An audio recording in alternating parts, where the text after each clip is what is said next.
حضرت عمرے پر جانے کے لیے بورو کر لیتے ہیں پیسہ، قرض لے لیتے ہیں اور جو واجب الادا ہوتا ہے. اچھا آلریڈی بھی کچھ لوگ مقروض ہوتے ہیں. تو اچھا مقروض آپ کو ہوتا ہے معترض ہوتا ہے خطرناک، کیونکہ وہ آپ کی خوبیاں تبھی بتائے گا آپ اس کا قرضہ لوٹا دیں گے. ایسا ہی ہے، جب تک نہیں دیں گے تو آپ میں عیب ہی ہے.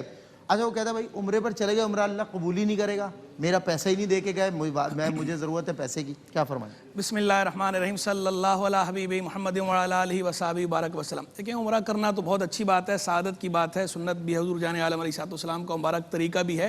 لیکن عمرہ کرنے کے لیے قرض بھی نہیں لینا چاہیے اور سوال بھی نہیں کرنا چاہیے. یہ دو الگ الگ باتیں ہیں، دونوں پہ باری باری بات کر دیتا ہوں. ایک ہے سوال کرنا، یعنی کسی سے مانگنا، کسی کو یہ کہنا کہ مجھے عمرے پہ بھیج دو، یہ سوال کے ذیل میں آتا ہے، اس کی اجازت نہیں ہے. اور سوال کے بارے میں، سوال کی مذمت پر، سوال کی ممانعت پر جو حدیث آئی ہیں وہ یہ بھی اس کے ذیل میں آتا ہے.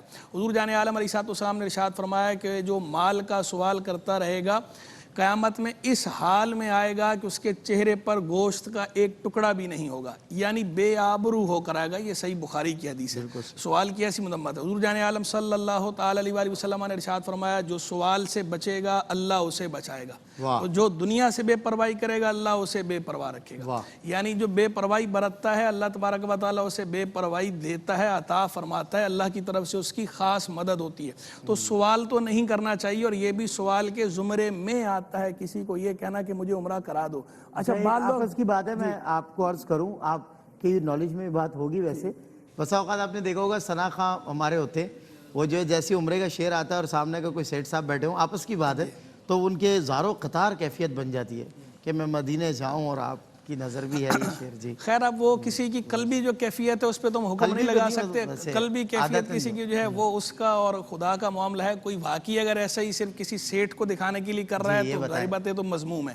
لیکن اگر کسی کی واقعی کیفیت ایسی ہو گئی ہے، قلبی کیفیت ایسی ہے، واقعی وہ اللہ اور اللہ کے رسول علیہ السلام سے تعلق کی بنا پر اس کی ایسی کیفیت ہو گئی ہے، اور سامنے کوئی سیٹ بھی بیٹھا ہے اور اس نے آگے سے کہہ دیا جوش میں آگے کہ ٹھیک ہے بھائی میں کراؤں گا، تو قلبی کیفیت پہ ہم حکم نہیں لگاتے. لیکن خاص انٹینشن ہی یہی ہو کہ میں سیٹ کو دکھا رہا ہوں تاکہ یہ مجھے جو ہے عمرے پر بھیجے، یہ انٹینشن تو بہرحال مذموم ہے. اس کے تو ہم کنڈیم ہی کریں گے، کیونکہ یہ تو سیدھا سیدھا جو ہے وہ یہ دھوکہ دینے کے اندر ہے. ریا بھی ہے، دھوکہ بھی ہے، اور سوال کی ایک جو ہے وہ صورت ہے کہ ایک ہے زبان سے سوال کرنا اور ایک ہے انداز سے سوال کرنا. ترنم میں سوال کرنا، یہ بھی انداز ہی ہے سوال کا. تو بہرحال یہ سوال کی اجازت نہیں ہے. بعض لوگ یہ سمجھتے ہیں کہ شاید جو ہے وہ سوال تب ہوگا ہم پیسے مانگیں گے تو یہ تو سوال میں آئے گا، لیکن اگر ہم یہ کہہ دیں کہ ہمیں عمرہ کرا دو تو یہ سوال میں نہیں آئے گا، نیکی کا کام ہے. یہ بھی سوال ہی ہے. عمرہ پیسوں سے ہی ہوتا ہے. عمرہ جو ہے وہ فری میں نہیں ہوتا، پیسوں سے ہی ہوتا ہے. آپ جو ہے وہ براہ راست اتنی رقم مانگ لیں یا جو ہے وہ رقم مانگنے کی جگہ یہ کہہ دیں کہ مجھے عمرہ کرا دو. سوال ہے یہ ایسی ہے کہ جیسے آپ کسی سے پیسے مانگنے کی بجائے کوئی ڈیمانڈ کر لیں کہ مجھے گاڑی دلا دو، تو گاڑی کے پیسے مانگ لیں یا گاڑی مانگ لیں، سوال ہی ہے. دونوں ہی سوال ہیں، ایسا نہیں ہے گاڑی مانگنا سوال نہیں ہے. عمرے کے لیے سوال کرنا اس کی تو اجازت نہیں ہے. لیکن اچھا ہاں، باقی اس کے اندر ایک وضاحت یہ کر دوں کہ ایک ہوتا ہے کچھ لوگوں کے درمیان باہمی ایسی بے تکلفی ہوتی ہے. گھر کے افراد ہیں، والد کو کہہ دیا، چچا کو، تایا کو یا دادا کو یا کسی ایسے کے ساتھ جس کے ساتھ ایسی بے تکلفی ہے کہ وہاں پر سوال نہیں سمجھا جاتا، اور لاڈ کے اندر بچے نے کہہ دیا ایسا اور انہوں نے کہا کہ ہاں ٹھیک ہے میں تمہیں کراؤں گا، تو وہ بہرحال اس کی بات میں نہیں کر رہا. میں جنرل سوال کی بات کر رہا ہوں کہ جنرل سوال کی اجازت نہیں ہے عمرے کی کسی متعین مشخص بندے سے. یہ تو ہو گئی بات سوال کی. اب آ جائیے قرض کی طرف کہ قرض لے کر عمرہ کرنا. قرض لے کر بھی عمرہ نہیں کرنا چاہیے، لیکن اگر بالفرض کسی نے قرض لے کر عمرہ کر لیا تو عمرہ ادا ہو جائے گا یا نہیں ہو جائے گا؟ عمرہ ادا ہو جائے گا. قرض جو ہے وہ عمرے کی ادائی سے مانے نہیں ہے، عمرہ ادا ہو جاتا ہے. لیکن قرض لینا نہیں چاہیے، کیونکہ زندگی موت کا کوئی بھروسہ نہیں ہے. آپ پتہ چلے عمرے پہ گئے، بعد میں انتقال کہیں ہو گیا اور وہ قرض ذمے پہ باقی رہ گیا. تو شہید کے بارے میں جہاں یہ فرمایا گیا نا کہ خون کا قطرہ گرنے سے پہلے اس کے سارے گناہ معاف ہو جاتے ہیں، وہاں بھی استثناء موجود ہے، ایکسیپشن ہے وہاں پر بھی کہ سوا دین کے، سوا قرض کے، کہ قرض اس وقت شہید کا بھی معاف نہیں ہوتا، حقوق العباد میں.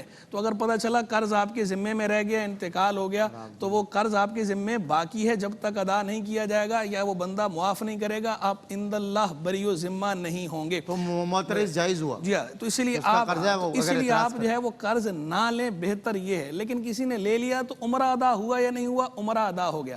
اچھا ایک صورت اور یہ ہے کہ بعض اوقات عمرے کے تو پیسے ہیں لیکن وہاں پر اضافی جو خرچ ہے اس کے لیے تھوڑا سی اگر کسی سے قرض لے لیا ہے تو اس کی گنجائش ہے، اس میں کوئی ایسی حرج کی بات نہیں، لیکن جب کہ وسعت ہو اور یہ پتہ ہو کہ ہمارے پیسے آ جائیں گے بعد میں اور ہم نے یہ قرض لوٹانا ہے، دل میں بھی یہ نیت ہو اور اسباب بھی مہیا ہوں۔ اور اب حضرت جتنا عمرہ ہے نا اس سے زیادہ پیسے وہاں خرچ کے لیے چاہیے آپ کو۔ اب تیسرے پہلو کی طرف آ جائیے، جو بات آپ کہہ رہے تھے، تیسری بات جو آپ نے کی، ایک پہلو آپ نے یہ چھیڑا کہ قرض بہت سارا کسی کا لے رکھا ہے اور قرض تو نہیں لوٹا رہا، اب عمرے پہ عمرے کیے جا رہا ہے تو جس کا قرض لے رکھا ہے وہ قرض خواہ جو ہے، ظاہری بات ہے قرض خواہ کہہ رہا ہے کہ اس کا عمرہ کیسے ہو رہا ہے، میرا قرض تو ادا کر نہیں رہا، یہ عمروں پہ عمرے کیے جا رہا ہے۔ تو دیکھیں جو غنی ہوتا ہے، جس کے پاس استطاعت ہو قرض لوٹانے کی، تو اس کا قرض میں ٹال مٹول کرنا شدید مذموم ہے۔ حدیث شریف میں سے صراحتاً ظلم کہا گیا ہے، مطل الغنی ظلم، کہ غنی کا قرض کی ادائی میں ٹال مٹول کرنا یہ ظلم ہے، اس کو صراحتاً ظلم کہا گیا ہے۔ یہ ظلم ہی کی صورت ہے کہ آپ قرض میں ٹال مٹول کر رہے ہیں اور عمرے پہ عمرے کیے جا رہے ہیں، اگلے قرض ادا نہیں کریں، اگلے کا آپ قرض ادا کریں۔